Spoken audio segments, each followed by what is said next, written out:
There is a state where lobster once meant poverty, where prisoners begged their jailers to stop serving it more than 3 times a week, where it was used as fertilizer, and serving it to guests was an embarrassment.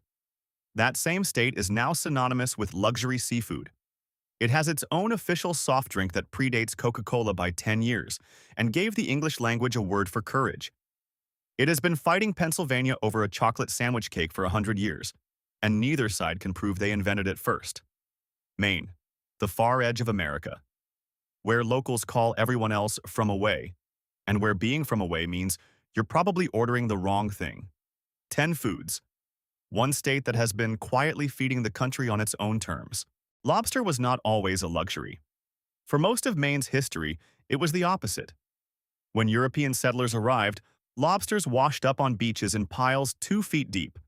They were poor man's protein, served to prisoners and indentured servants. Massachusetts passed laws limiting how often servants could be forced to eat lobster. In the 1800s, it was canned like sardines. The transformation to luxury happened gradually as rail travel brought Boston and New York tourists to the Maine coast. And those tourists decided the local abundance was actually a delicacy. The lobster roll is one of the most contested food inventions in New England. Connecticut claims the original, Perry's Restaurant in Milford, a warm, butter-dressed version as early as 1929. Maine's version came later, cold, mayonnaise-dressed, more austere, served at roadside stands in the 1930s and 40s.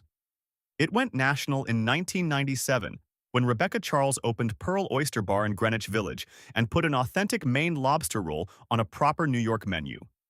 Food magazines wrote about it. The sandwich became a phenomenon.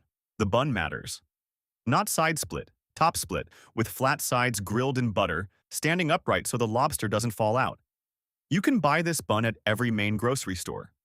In most of the rest of the country, you have to seek it out. That distinction is part of how Mainers know who is from away. In 1902, Giovanni Amato arrives in Portland from Naples. He is a baker.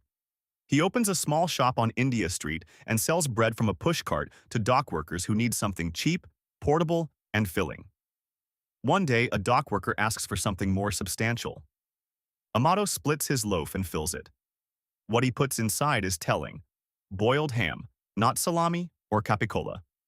American cheese, white onions, green pepper, tomatoes, sour pickles, Kalamata olives, olive oil, salt, pepper. There is nothing Italian about these ingredients except the man who assembled them. The ham was Danish. The cheese was American. The olives were Greek. Amato named the sandwich the Italian in honor of his homeland, not because of what was inside it. By the 1960s, Portland had an Italian sandwich shop every couple of blocks. In Maine, this sandwich is not called a sub, or a hero, or a hoagie. It is called an Italian, just an Italian. Ask for a sub and people understand, but they know you're from away. Ask for an Italian and you're one of them. Today, Amato ships deconstructed sandwich kits packed in ice to former Mainers across the country who moved away and missed the bread. Specifically the bread, which nobody outside Maine has been able to replicate. One Portland native living in Arizona has them shipped to Scottsdale. He assembles them himself and pretends he's in Amato's kitchen. That is what food does when you grow up with it. It becomes a place. Maine and Pennsylvania have been fighting about this for 100 years. Let's assess the evidence. A whoopie pie is 2 round chocolate cake rounds with thick white filling sandwiched between them. It is simultaneously a cookie, a cake, a sandwich, and a pie, and it is none of these things. It is almost embarrassingly good. Maine's claim, LeBady's Bakery in Lewiston had records dating to 1925. Their building burned down, taking all documentation with it. Maine declared the whoopie pie its official state treat in 2011, not the state dessert, which is blueberry pie, but a separate category apparently created specifically for this argument. Pennsylvania's claim. Amish communities in Lancaster County have been passing down whoopie pie recipes for generations. Children found them in their lunchboxes and shouted, "Whoopie!" Their version is called a gob in western Pennsylvania. Maine's version uses marshmallow fluff. Pennsylvania's doesn't. Maine's are bigger, closer to the size of a hamburger. Pennsylvania's are smaller and more portable. Maine won the designation battle. Pennsylvania launched SaveOurWhoopie.com and called Maine's action confectionery larceny. In 2011, Maine made a whoopie pie weighing 1,062 pounds to set a world record. Pennsylvania's previous record was 200 pounds. Maine needed a forklift to assemble it. Nobody has resolved the argument. Everyone agrees the whoopie pie is spectacular. That is the most important thing. In 1876, a Maine-born doctor named Augustine Thompson creates a patent medicine tonic in Lowell, Massachusetts. He calls it Moxie nerve food.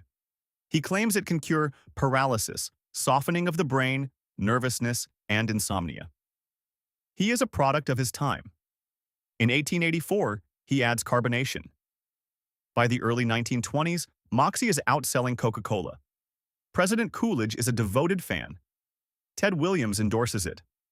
The Moxie Horsemobile, a car with a giant model horse on top, driven from the saddle, tours over 40,000 American towns. It is a deeply strange chapter in advertising history. Then Coca-Cola and Pepsi ascend. Moxie retreats to New England, specifically to Maine, where it never lost its grip. In 2005, Maine designated it the official state soft drink. What does it taste like? The honest answer is gentian root. Slightly bitter, herbal, sweet, medicinal. People compare it to burnt rubber, Dr. Pepper, battery acid, and the best thing they've ever tasted, sometimes in the same sentence. No one who has tried Moxie is neutral about it. Here is the part that matters. The word Moxie, meaning courage, nerve, determination, comes from the soda.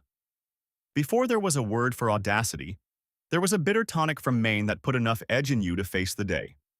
The drink gave the dictionary a word. That is an invention of a different kind. The blueberries in your muffin are not Maine blueberries. Those are high-bush blueberries, commercially cultivated, plump, grown in fields across the country. Maine blueberries are something else entirely. Wild blueberries grow low to the ground in the rocky, acidic soil of coastal Maine. Smaller, more intense, darker, more concentrated in flavor than anything you buy at a regular grocery store. They are not planted, they are managed. Wild plants that have grown in this specific soil and this specific climate for thousands of years, harvested by raking rather than picking. The Wabanaki people harvested them long before European settlement. Today, Maine produces over 90% of the world's wild blueberry supply. They peak in August. The state dessert is blueberry pie, made specifically with these blueberries. Fruit, sugar, a crust. Fruit this good doesn't need help. If you are in Maine in August and you do not eat wild blueberries, you have made a mistake that the calendar will not forgive for another year. You walk into a Maine grocery store and head to the meat section. You are expecting ordinary hot dogs. What you find looks like it was injected with fire. Neon red. Not slightly reddish. Not dark red. Cartoon red. The color of something that should not exist in nature. These are Maine's red snappers. W.A. Bean & Sons in Bangor has been making them since 1918. The natural casing, sheep intestine, old-fashioned and labor-intensive, gives the hot dog its signature snap when you bite into it. The color is just food dye, originally added to stand out on the shelf. A marketing decision that became a cultural institution. Mainers serve them at every backyard cookout, every camping trip, every church supper. They go in the same top-split New England buns as the lobster roll. Mustard, relish, maybe some cheese. Nobody puts complicated toppings on a red snapper. The snap is the point. You cannot find them outside of Maine. They don't travel. They don't franchise. They are a specific, local, mildly alarming-looking thing that tastes better than anything that red has any right to taste like. The people who don't want a red snapper, says one local vendor, we tease them that they're tourists. Most people outside northern Maine have never heard of a ploy. That is the point. A ploy is a buckwheat pancake from the Acadian French-Canadian tradition. You cook it on only one side. The bottom gets lightly done, the top stays soft and bubbly. You fold it and eat it. No syrup. Butter is mandatory. The Acadians are the French-speaking people of Atlantic Canada, whose ancestors were forcibly expelled by the British in 1755. Many settled in northern Maine's Aroostook County, the largest county east of the Mississippi River. and brought their food traditions with them.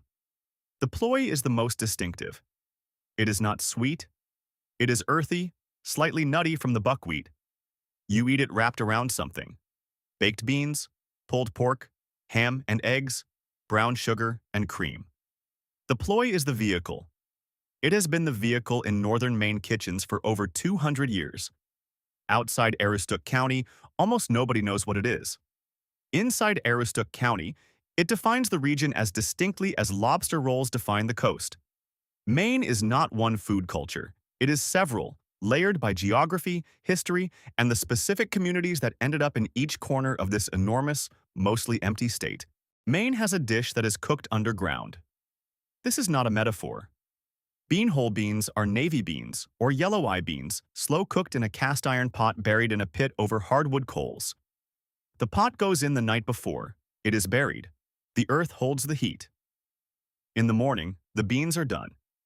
The method comes from the logging camps of the 19th century, when Maine's timber industry employed hundreds of men in remote forests with no proper kitchen. The camp cook would start the beanhole the night before Sunday and have hot, deeply flavored beans ready for the entire camp the next day. The slow underground cooking caramelizes the salt pork and produces a richness and smokiness that no oven can replicate. Beanhole bean suppers survive today as community events across rural Maine. Church fundraisers, Grange Hall dinners, town celebrations where someone digs the pit on Saturday morning and the whole community gathers on Sunday for beans with brown bread, coleslaw, and hot dogs.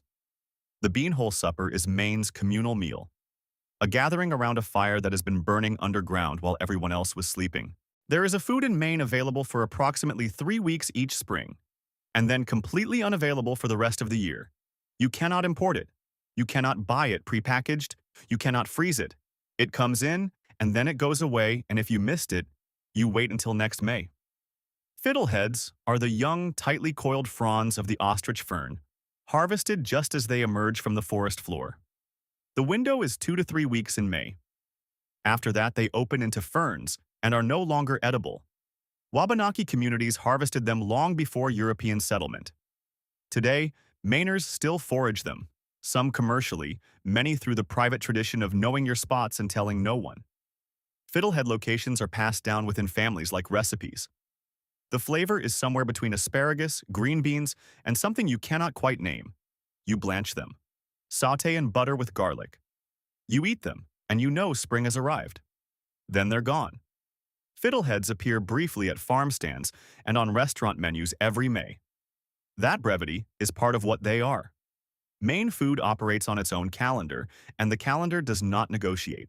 Maine has no famous restaurant that defines it. No culinary star who put it on the map.